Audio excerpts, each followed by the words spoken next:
ukunibingelela nonke abazalwane egameni elihle lomfowethu uKristu iNkosi yethu. Amen. Osukwini namhlanje senza usifundo 4. Isihloko sikasifundo 4 sithi ukuvalwa komusa. Indimana yekhanda itholakala encwadini yabaseThessalonika bokuqala 5 verse 2. Cela sikhuleke. Siyabonga uNkulunkulu wethu ohlala ekhaya lasezulwini. Sibonga izwi lakho mdala amazwe nomhlaba elisa inkosi okuphila. Osinikeza lona esikhathini samanje. Kwangathi inhliziyo nengqondo zethu zingalibamba ngoba konke silibele yikhona nokuzolethwa yisitha nakuba kubukeka kuhle kangakanani kuzodlula, kodwa leli zwi silungisela lona esikhathini samanje alidlule. Sipho ukuhlakanipha Nkosi ukuthi silenze libe igugu elikhulu ey'mpilweni zethu. Sibonga ukuthi isitha silwa kodwa leli zwi ligcine selifinyelele kuthina. Siyabonga uNkulunkulu olungileyo. Sicela umoya wakho oyingcwele usitolekele konke egameni leNkosi Jesu Kristu. Amen. Sicela ukubabingelela futhi abazalwane egameni elihle lomfowethu uKristu iNkosi yethu. Amen. Sithina namhlanje senza usifundo 4. Isihloko sikasifundo 4 sithi ukuvalwa komusa. Indimana yekhanda itholakala encwadini yabaseThessalonika bokuqala 5 verse 2. Ifundeka kanjena. Ithi ngokuba nina uqobo niyazi kahle ukuthi usuku lweNkosi luza njengesela ebusuku. Amen. Ngokuba nina uqobo niyazi kahle ukuthi usuku lweNkosi luza njengesela ebusuku. Ngabe iyini na inhloso yalesi sifundo? Inhloso yalesi sifundo ukuba sazi ukubaluleka kwesigameko esizokwenzeka masinyane ngaphambi kokuba uJesu abuye. Ngoba yini? Sizokhumbula kahle ukuthi ezifundweni ezidlulileyo sitholile ukuthi izibonakaliso eziningi zikhombisa ukuthi ukuphela kwazo zonke izinto sekufikile.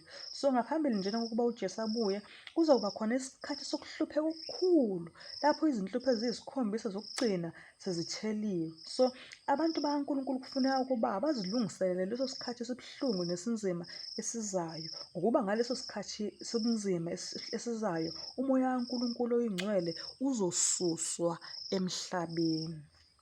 Okay. Uma kuwukuthi indaba injalo, so uNkulunkulu abantu bakhe ubengeke ingabaxwayisi. Umbuzo uzothi-ke uNkulunkulu ubanika seluleko sini sokugcina abantu na? uNkulunkulu ubanika seluleko sini sokugcina abantu na?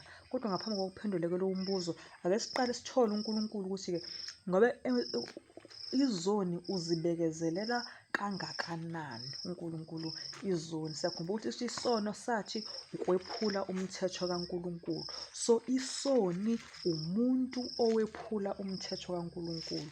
Ngabe uNkulunkulu-ke uzibekezelela kangakanani izoni na?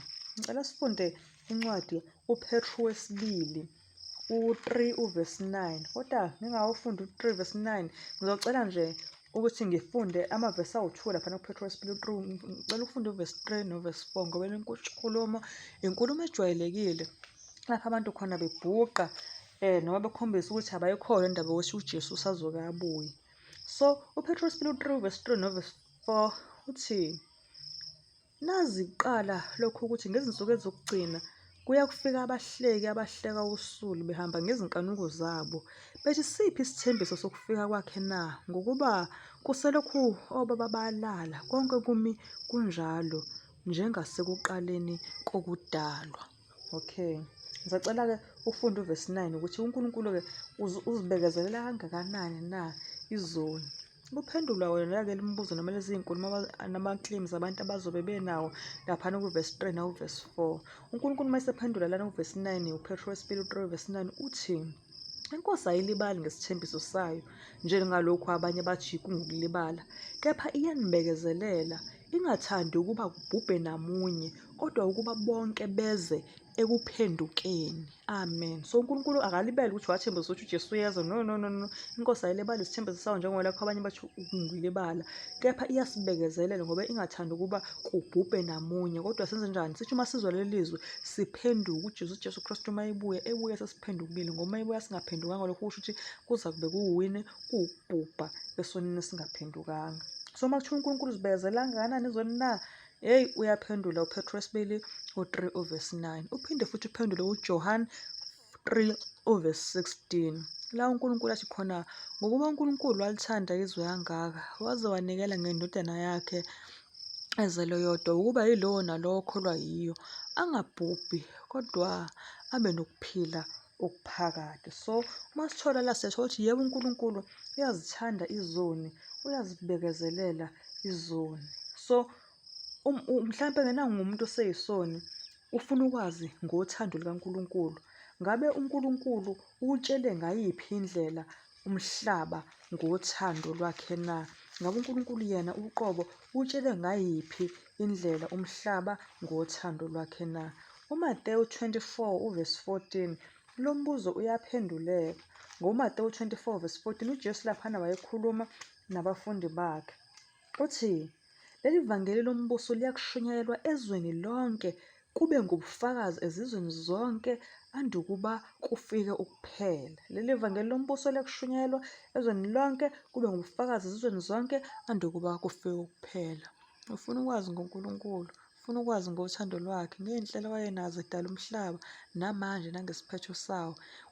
Ozokuphendula nokukwambulela yonke le mibuzo noma lokho ukulangazelela kwakho yivangeli likaNkulunkulu, ivangeli lombuso elitholakala eBhayibhelini. Abanye bathi ziy'bhalo, abanye bathi izwi likaNkulunkulu. So leli vangeli lombuso liyakushunyayelwa ezweni lonke kube ngubufakazi ezizweni zonke andukuba kufike ukuphela. Yilapho kuphela umuntu angathola khona ngothando lukaNkulunkulu.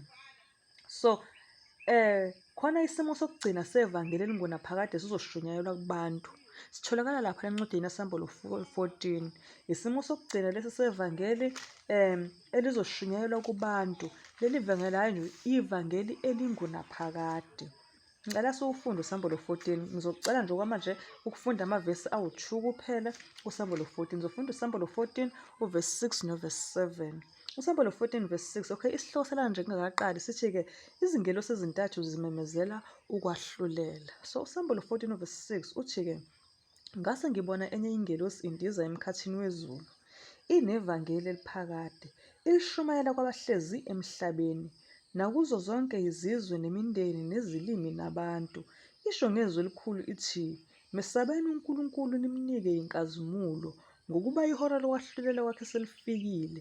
Nikhuleke kuye owenza izulu nomhlaba nolwandle nemithombo yamanzi. Amen. Nakadluli nje khona namanje abasanenkolelo ukuthi izwi laNkulunkulu kumele lilalelwe abantu besizwe esithizeni noma bebala elithizeni. Kodwa masifunda kuSambulu 14 iyenye amavesi akuphikayo lokho, ngoba ethini-ke isho, ngase ngibona enye ingelosi indiza emkhathini wezulu inevangeli eliphakade, ilishumayela kwabahlezi emhlabeni. So lonke sisemhlabeni leli vangeli lishunyayelwa kithi. Lingelakho mlaleli ekhaya, lingelami nami ngelapha ekhaya. So elabahlezi emhlabeni nakuzo zonke izizwe, hhayi ukuthi isizwe sithile lesi sizwe sithile, elazo zonke ini izizwe nemindeni nezilimi nabantu. So sithini la? Asazi kodwa ukuthi siyakhumbula ukuthi sake ey'fundweni ezidlulileyo sake sakuveza ukuthi uNkulunkulu khona lapho uNkulunkulu khona ezweni lakhe akhuluma, athi uma ekhuluma abiza akakubizayo like literally ngegama lakho. Futhi khona lapho uNkulunkulu khona akhuluma kanjani symbolic, yebo, ngama-symbols. So sithini lana-ke? Ake lana ngoba kukhulunywa ngey'ngelosi ey'ntathu, asazi nje ukuthi izingelosi azilishumayeli ivangeli. Lelo lungelo lokushumayela ivangeli libekelwe umuntu. Ngoba uma uzobheka, uyakhumbula uma uzofunda uMateyu 28 vesi 19 novesi 22, lapho phezu khona uJesu kubafundi bakhe, hambani nenze izizwe abafundi, nibabhabhadise egameni likaYesu noMntwana noMoya oNgcwele, nibafundise, konke enginitshele khona, izithi ubhekana uza kuba nabo kuze kube sekupheleni. Angithi siyakhumbula. So izingelosi azilishumayeli ivangeli, lelo lungelo libekelwe umuntu, ukuthi umuntu kube uyena oshumayela ivangeli. Ingelosi kula mavesi kuSambulu 14 imele umbutho womhlaba wonke egcizelela isixwayiso sokugcina esivela kuNkulunkulu. Umhlaba utshalwa ukuthi ukwahlulela kuqalile ezulwini, nokuthi bonke abantu kufuneka ukuba badumise uNkulunkulu njengomdali. Bazomdumisa kanjani na uNkulunkulu? Ukudumisa uNkulunkulu njengomdali kwenziwa ngokukhumbula usuku lweSabatha ukuba abantu beligcine lungcwele. Yabo, kwenziwa kanjani? Okwenziwa ngokukhumbula usuku lweSabatha ukuba abantu beligcine lungcwele. So umhlaba utshelwa ukuthi-ke ukwahlulela kuqalile ezulwini, nokuthi bonke abantu kufuneka ukuba badumise uNkulunkulu njengomdali. So uma umkhonza uNkulunkulu ngeSabatha, unakho engqondweni yakho ukuthi awukhumbuli nje usuku lokudumisa, kodwa ukudumisa umdali. Yabo. So Umbuzo mhlawumbe umuntu angazibuza wona ukuthi yiziphi futhi ezinye izexwayiso ezinikeziwe ngaso lesi sikhathi esifanayo na kuwo lo sambulo 14. Khona ezinye izexwayiso esizinikeziwe. Sambulo 14 uvesi 8 novesi 11 wona ufundeka kanjena. Uthini? Yayisilandela enye ingelosi ithi, liwile liwile iBhabhiloni elikhulu eliphuzisile izizwe zonke iwayini lolaka lobufebe balo. Yalandela enye ingelosi yesithathu ithi ngezwi elikhulu, uma ukhona okhuleka kuso isilo nomfanekiso waso, elwamukela futhi uphawu ebuzini lakhe noma esandleni sakhe, nawe uyakuliphuza iwayini lolaka likaNkulunkulu elilungisiwe esitsheni solaka lwakhe, lingagxutshiwe, ahlushwe ngomlilo nesibabule phambi kwezingelosi ezingcwele naphambi kwewundlu. Nomusa wokuhlushwa kwabo uyenyuka kuze kube phakade naphakade. Abasenakuphumula imini nobusuku abakhuleka kuso isilo nomfanekiso waso, nalowo owamukela uphawu lwegama laso. Kunjalo. Sithini la? Uma uzoqaphela igama elithi iBhabhiloni laqala ngombhoshongo waseBhabhele, uGenesis 11. Yakhumbula uma ufunda uGenesis 11 uvesi 1 kuye kuvesi 9 la uNkulunkulu esifundisa ukuthi umhlaba wawunolimi olulodwa, kunokukhuluma okukodwa, abantu basebengenwa-ke ukuhlubuka, bafuna ukwakha umbhoshongo obheke ezulwini. Khona kwakuzosuka laphana babehlele ukwenza ukuphinga okusezingeni eliphezulu, spiritual adultery, ukuphinga kukamoya, ngoba babezokhonza ngendlela eyayiphambene nendlela uNkulunkulu ayisho ngayo uGenesis 11 verse 1 verse 9. Lapho kuthiwa uNkulunkulu wathi okay, bakhulume kahle bayezwana, kodwa mina uNkulunkulu angehle ngifike ngisisanganisa ulimi lwabo ukuze bengezwani omunye nomunye. Uthole ukuthi omunye useyakhuluma, usekhuluma ulimi olungaqondwa womunye. So laphana-ke kwathiwa iBhabhiloni nxa ukuthi uNkulunkulu wayehlile ukusanganisa izilimi zawo. So igama elithi iBhabhiloni laqala ngombhoshongo waseBhabhele uGenesis 11. Leli gama lisho ini? Lisho isiphithiphithi, yabo? Encwadini yesambulo leli gama lisho ini futhi? Lisho i-false worship, yabo? Indumiso noma inkolo yamanga. Ngathini? Igama elithi iBhabhiloni lisho isiphithiphithi. Encwadini yesambulo leli gama libhekiswe futhi kulawo mabandla afundisa izifundiso zamanga. So bonke abantu bayaxwayiswa ukuba baphume phakathi kwamabandla anjalo abafundisa izifundiso zamanga. Njengani na? Kuningi. Isibonelo nje, uNkulunkulu thina asimkhonzeni yena ngosuku lwesikhombisa okuyisabatha lakhe, kodwa sezikhona izimfundiso eziyamanga lapho abantu besusa khona usuku lwesikhombisa bebeka ukuthi bona uNkulunkulu akakhonzwe ngosuku oluthile, yabo? Uthi uNkulunkulu-ke leso siphithiphithi, lelo Bhabhiloni, ngoba imfundiso yamanga lelo, phuma kulo. Ukuthola kahle uma ufunda isambulo 18 uvesi 1 novesi 3 novesi 4, ngoba iBhabhiloni lisho ini? Iy'nkonzo ezifundisa izifundiso zamanga. Wafunda isambulo 18 usho uNkulunkulu phumani kulo iBhabhiloni, phumani kuleso siphithiphithi, phumani kuleyo false worship, phumani kuleyo confusion, yabo? Yebo. So kuyo yonke iminyaka umusa bewulokhu uya kancane uvalwa. Ingabe yini na umusa? Umusa yithuba lokuphenduka abantu abanikwa lona ukuba baphenduke ezonweni zabo. So abanye abantu umusa wabo uvalwa ngesikhathi besaphila ngokwala kwabo ubizo likaNkulunkulu losindiso, kodwa abantu abaningi umusa kubo uvalwa ekufeni kwabo. Ngoba siyakhumbula khona lapho umpostoli uPawulu athi khona encwadini yamaHebheru 9 verse 25, kumiselwe ukuba abantu bafe kanye, emva kwalokho ukwahlulelwa. So kodwa ngaphambi kokuba uJesu eze lapha emhlabeni kufuneka ukuba aqede umsebenzi wakhe wokwahlulela lona awenzayo njengamanje ezulwini. Angithi siyakhumbula ukuthi sathi ummeli wethu, sathi futhi umpristi omkhulu. So uNkulunkulu umise isikhathi okuzophela ngaso ukwahlulela. Lapho amacala abantu bonke esethethiwe, kulapho-ke umusa uzovalwa khona. Sekuthethwa amacala abantu abafileyo nabaphilayo, sekuqediwe. Mase sekubanjani? Bese uyavalwa ngqi umusa lapho. Uma sithi ngqi sisho ukuthi siyavala. So uJesu khona isazisi esibalulekile akazosenza esizobe siveza ukuthi umusa usuvaliwe, shuthi amacala aseqediwe ukuthethwa. Uzosithola kahle uma ufunda isambulo 22 uvesi 11, amazwi ayokhulunywa uJesu la uma sekuvalwa umusa, sekuqedile umsebenzi wokwahlulela njengommeli nomnxuseli wethu. uyobe sekhuluma lamazwi atholakala kwisambulo 22 verse 11 ethi uJesu, ongalungile makenze njalo okungalungile, nongcolileyo makazingcolise njalo, kepha olungileyo makenze njalo ukulunga, nongcwele makazingcwelise njalo. uJesu Kristu uyokhuluma la magama. So okuvalweni komusa into eyenzeka-ke bazalwane, ngiyaxolisa ukuthi ngifake isijekelelo sika-ke. Into eyenzeka uma sekuvalwe umusa kuyofika isikhathi sokuhlupheka lapha emhlabeni. So uDaniel khona uyachaza ngesikhathi sokuhlupheka okuzoba khona emva kokuvalwa komusa. Uchaza uthini? Ngicela sifunde uDaniel 12 verse 1.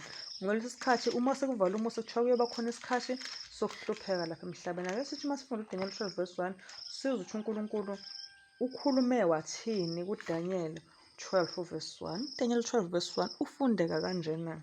Uthi, ngaleso sikhathi uMikhayeli uyakuvela, isikhulu esiqhamileyo esimele abantwana babantu bakho. Kuyakuba yisikhathi sokuhlupheka esingazange sibe khona kusukela ekuveleni kwabantu kuze kube yileso sikhathi. So, ngaleso sikhathi abantu bakho bayakukhulula bonke abafunyanwa belotshiwe encwadini. Amen.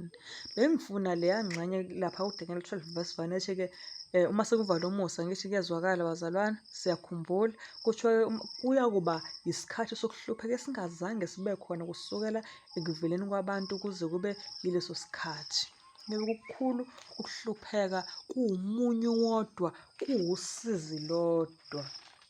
So isikhathi sokuhlupheka esinjena esingazange sibe khona masinyane sizokuba phezu kwethu.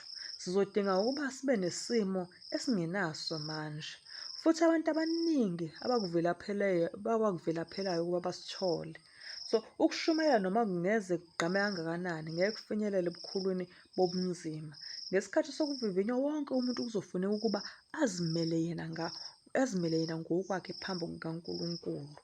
Emva kwalokho uNkulunkulu-ke okay, ngicela sibuze kanje ukuthi-ke ulaka laNkulunkulu luzokwembulwa kanjani ekugcineni ngesono esingaphendukanga. Sivezile ukuthi uNkulunkulu uyayithanda izono, ulokhu ezibizela ukuba ziphenduke. Uma zingaphendukanga ekugcineni uNkulunkulu uyoveza ulaka lwakhe. Ulaka lakhe kuzona ngathini? Ulaka laNkulunkulu luzokwembulwa kanjani ekugcineni ngesono esingaphendukanga. Cela sifunde isambulo 15 verse 1. Incwadi yesambulo 15 verse 1 lapho kuthiwa khona ulaka laNkulunkulu luzokwambulwa kanjani esonini esingaphendukanga. Isihloko salapha kusambulo 15 sithi-ke izingelosi eziyisikhombisa nezinhlupho eziyisikhombisa zokugcina. Ngizacela ukufunda usambulo 15 verse 1. Uthi, ngase ngibone esinye isibonakaliso ezulwini esikhulu nesimangalisayo. Izingelosi eziyisikhombisa zinezinhlupho eziyisikhombisa zokugcina, ngokuba kwapheleliswa ngazo ulaka lukaNkulunkulu. Iy'nhlupho eziyisikhombisa kupheleliswe ngazo ulaka lukaNkulunkulu. Ngicela nje ukuthi ngenze summary sikhumbuzane lezi iy'nhlupho umuntu uma efuna ukwazi kabanzi ngazo zitholakala encwadini yesambulo 16 umuntu asifunde. Mina ngizokwenza isibonelo nje, ngizocela nje ukwenza summary. Inhlupho yokuqala izobe kuzobe kukhona isilonda esibi. Inhlupho yesibili, ulwandle luyophenduka igazi, kufe yonke into ezobe iphila olwandle, iy'lwane, ofishi, ngoba ulwandle luzobe seliphenduka igazi. Inhlupho yesithathu, imfula nemithombo yamanzi iyophenduka igazi, kufe nawo wonke amaselesele kuyophenduka igazi. Inhlupho yesine, ilanga liyakushisa kakhulu. Inhlupho yesihlanu, bayakuziluma izilimi zabo ngenxa yobuhlungu, nombuso futhi uyoba mnyama, kodwa kuyoba kanjani? Bayoyiluma naney'limi. Abanye bayazi nje ukuthi ave ubuhlungu kuyiluma ulimi, mhlawumbe ubukhuluma noma ubudle ulidlavaza uzubona lopha kuvele buhlungu kakhulu.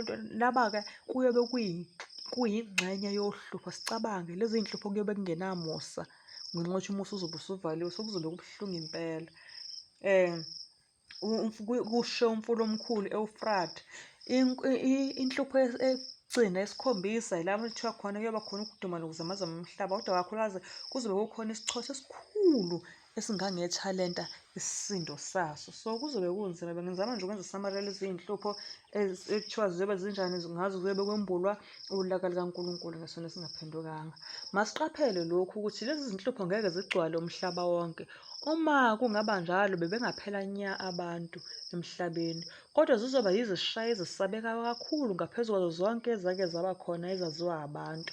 So zonke izishayi abantu ababeshawa ngazo ngaphambili kokuvalwa komusa bezixutshwe nomusa. So yonke into esiyibonayo, abantu bebulawa kabuhlungu kunjani nalaphana, kodwa kuxutshwe nani? Nomusa. And futhi into esithanda siyikhumbule, yabo ukuthi lezi iy'nhlupho ezinye zazo zicishe y'fane nalezi ezazenzeka laphana eGibhithe, amanzi aphenduka igazi ngey'khathi zikaMose noFaro, ngiyakhumbula. Kodwa kuthiwani-ke zonke izishayi abantu ababeshawa ngazo ngaphambili kokuvalwa komusa bezixutshwe nomusa. Yabo, so ngalezo khathi kuyobe kungasaxutshwe namusa. Igazi likaKristu elincingelayo yilona elivikela isoni ukuba singatholi isilinganiso esigcwele secala laso. Kodwa ngesikhathi sokwehlulelwa kokugcina, ulaka luzothelwa lungazange luxutshwe namusa. Amen. Zaze zanomunyu lezi y'ndaba. So uNkulunkulu emuhle akasisize, kube umthandazo wami, kube umthandazo wakho lapha ekhaya, ukuba asiphe ukuphenduka. Hhayi ngoba nakho sisabula kulizayo, kodwa sibona indingeko yokuba sibe abantwana bakaNkulunkulu ngokupheleleyo. So umuntu umbuzo akazozibuza wena ukuthi-ke, iliphi izwi libonisa ukuthi akukho muntu ozophenduka ngesikhathi salezi zinhlupho? Sithena uJesu Kristu uyasinxusela ezulwini, uwumphristi omkhulu. Emva kalokho uma sekuqedile ukuthatha amacala, angithi uyehlulela futhi. Uma sekuqedile ukuthethwa amacala ezulwini, kuzobe sekuvala umusa, sekukhuluma amazwi. Kuthiwa ongalungile makahlale njalo engalungile, ongcwele azingcolise njalo, ulungile enze njalo ukulunga. Angithi siyakhumbula. So emva kokuthi kuphume lawo magama, asikho-ke isona esizobe sisaphenduka. Ingakho ngoba esizwelele izwi manje, asithatheni isinqumo sokuphenduka manje, ngoba ngaleso sikhathi asikho isikhathi esizokwenzenjani, sizobe sithi siyophenduka ngaleso sikhathi, ngoba emva kokuvala umusa asikho isona esizobe sisiphenduka. Ngoba uma ufunda laphana uSambulo 22 verse 12, uSambulo 22 verse 12, as soon as uNkulunkulu uJesu Kristu eqeda ukukhuluma lamazwi ku-11, uthi ongalungile mangenze njalo, ukungalungi nongcolile azingcolise njalo, kube sekukhuluma amazwi asesekisayo ku-verse 12, Isambulu 22 verse 12, ethi-ke, bheka ngiyeza masinyane nomvuzo wami unami, ukumnika yilowo nalowo njengokomsebenzi wakhe. Amen. Akathembisi ukubuyela esihlalweni sobukhosi amncengele. Utheni? Bheka ngiyeza masinyane-ke manje, nomvuzo wami unami, ukumnika yilowo nalowo njengokomsebenzi wakhe. And uma sisaphendula, uma sisaqinisekisa ukuthi-ke akukho muntu obephenduka ngaleso sikhathi, cela sifunde wona futhi uSambulo 16 uverse 11. Khona ngithanda ukuthi usivelele uSambulo 16 verse 11, lapho kuthiwa khona-ke, futhi bahlambalaza uNkulunkulu wezulu ngenxa yobuhlungu babo nangenxa yezilonda zabo, kepha abaphendukanga emsebenzini yabo. Amen.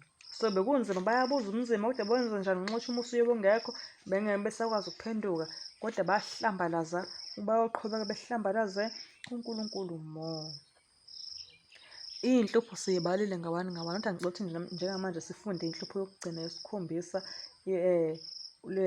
mhlawumbe umuntu luphela kanjani uhlupho lokugcina naye. Nalezi ezinye singafunda ngazo, kodwa namhlanje bazalwane, cela sifunde ngale nhlupho yokugcina, sikhulume ngayo nje kuphela. uSambulo 16 verse 17 kuya ku-verse 21. Sicela ukufunda Sambulo 16 verse 17 kuya ku-21. Uthi-ke, eyesikhombisa yayisithululela isitsha sayo emoyeni, kwase kuphuma izwi elikhulu ethempelini esihlalweni sobukhosi lithi, sekwenzekile. Kwase kuba khona imbane namazwi nokuduma kwaba khona, nokuzamazama okukhulu komhlaba okungazange kube khona kunjalo. Selokhu kwaba khona abantu emhlabeni, nokuzamazama komhlaba okukhulu kangaka. Umuzi waba yizinqamo ezintathu, nemizi yabezizwe yawa, neBhabhiloni elikhulu lakhunjulwa phambi kukaNkulunkulu, ukuba alinike isitsha sewayini lolaka lwakhe oluvuthayo. Iziqhingi zonke zabaleka, nezintaba zifunyaniswanga. Isichotho esikhulu esisinda njengethalenta sivela ezulwini sehlela phezu kwabantu. Abantu bahlambalaza uNkulunkulu ngenxa yohlupho lwesichotho, ngokuba uhlupho lwase lwalukhulu kakhulu. Amen. Akhumbula uJobe 38 verse 22 noverse 23 lapha encwadini kaJobe uJobe 38 verse 22 noverse 23 uNkulunkulu laphana eveza ukuthi lesi sichotho akakhuluma ngaso njengamanje ukhuluma ngaso ethi uyobelwa ngaso laphana ngoba lapha uJobe 38 verse 22 uthi uverse 22 no 23 uNkulunkulu yasho ukuthi-ke uney'nqolobane zeqhwa noma zesichotho ukuthi ngivele ngiyifunda uthi wayethini uNkulunkulu wayethi-ke wake wangena ezinqolobaneni zeqhwa wabona izinqoba zesichotho engiziqongelela isikhathi sokuhlupheka nesosuku lokulwa lwempi nolwempi sokhona iy'nqolobane zesichotho ezulwini zokulwa ngesikhathi sokugcina yabo lapho sekuvalwe khona umusa nezinsuku zokuhlupheka okukhulu. So khona isililo sokugcina-ke siyakhalwa abantu ababi esitholakala laphana kuSambulo 6 verse 16. Isililo sokugcina esizokhalwa abantu ababi bazokhala noma bengahleka njengamanje asiphendukeni ukuze singakhali. Sambulo 6 verse 16 kuthiwa base bethe ezintabeni nasemaweni welani phezu kwethu nisisithe esisweni balowo ohlezi esihlalweni sobukhosi nasolakeni lwewulu. Amen. Bawofisa sengathi umhlaba noma ungazamazamela phezu kwabo bawethe ey'ntabeni nasemaweni welani phezu kwethu. Uma ufunda incwadi uJeremiya 8 verse 20 nakho okunye amazwi abuhlungu abazobe bawakhuluma abantu abangaphendukanga kutsho bazobe bethi kuJeremiya 8 verse 20 ukuvuna kudlulile ihlobo liphelile kepha thina asisindiswanga. Amen. Kwazwa kabuhlungu. So ukuphela kuzofika masinyane kakhulu kunokuba abantu belindele. So umbuzo mhlawumbe ukuthi-ke umuntu angayithola yini indawo yokubalekela ngesikhathi sokuhlupheka na? Abantu bakaNkulunkulu banikwe isithembiso sini sokuvikelwa na? Or abantwana bakaNkulunkulu banikezwe isithembiso sokuvikelwa kodwa uthola indaba yabo laphana kuMahubo 91. Ngizofunda uverse 1 noverse 7 noverse 10 noverse 11. uMahubo 91 verse 1 sengiyawaqala. Athi yena owakhileyo ekusithekeni kophezukonke nohlezi emthunzini kaSomandla. Uverse 7 athi bayakuwa abayizinkulungwane ngaseceleni kwakho nabayizinkulungwane eziyishumi ngakwesokunene sakho. 10 awuyukwehlelwa ngokubi nesifo asiyukusondela etendeni lakho. 11 ethi ngokuba uJehova uyakuyaleza izingelosi zakhe ngawe zikulondoloze ezindleleni zakho zonke. Amen. Okay, abantu bakaNkulunkulu banikwe isithembiso sokuvikeleka. So izinsolo zabalungileyo uNkulunkulu uyoyinakekela kanje ngokuthi uma ufunda laphana u-Isaiah 26 uverse 20 noverse 21, Isaiah 26 uverse 20 noverse 21 uthi uNkulunkulu laphana ku-Isaiah 26 verse 20 no-21. Okay, ngiqale ngo-Isaiah 26 uverse 20 noverse 21 uthi uNkulunkulu-ke wozani bantu bami ningene emakamelweni enu nizivalele iminyango necashe ngokuphazima kweso kuze kudlule ulaka ngokuba bhekane uJehova uyakuphuma endaweni yakhe yokuba ahambele ububi babakhileyo emhlabeni. Umhlaba uyakubonakalisa igazi lawo ungabe usabasibekela ababuleweyo babo. Amen. Ngoba abantu bakaNkulunkulu bebulawa besazobulawa kubuhlungu kuwumunyu uzofika lapho umhlaba kaNkulunkulu uyohluleka ukumumatha leli gazi labo ingakho-ke amanzi ayophenduka igazi emhlabeni. Uma ufunda wona u-Isaiah 33 uverse 16 noverse 17 uthi yena uyakuhlala olungileyo yena uyakuhlala ekuphakameni izinqaba zamadwala zibe isivikelo sakhe aphiwe isinkwa sakhe namanzi akhe athembeke. Amehlo akho ayakuyibona inkosi ebuhleni bayo ayakubona izwe elilulekele kude. Amen. Bazalwane, siyakha njengamanje izindlu ezinhle sihamba ngey'moto ezinhle kodwa ekugcineni uJesu uma ebuya akekho umzalwane noma olungileyo uyobe esendlini ephephethwa yifeni noma i-aircon uyophelelwa isikhathi konke.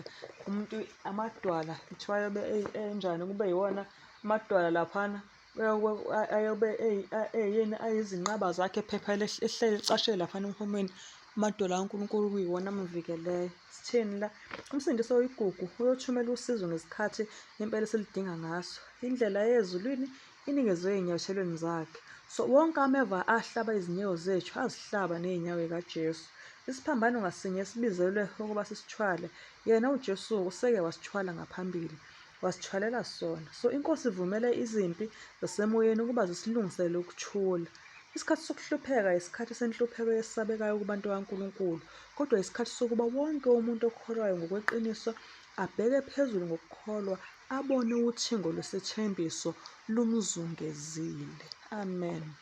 Ngicela Nkosi ibusise ukufunda kwezwilayo esikhathini samanje. Amen. Thixo uma esiphila ukuphila ngokulandela siyowenza usifundo 5 esihloko sawo sizobe sithi ukujeziswa kwababi.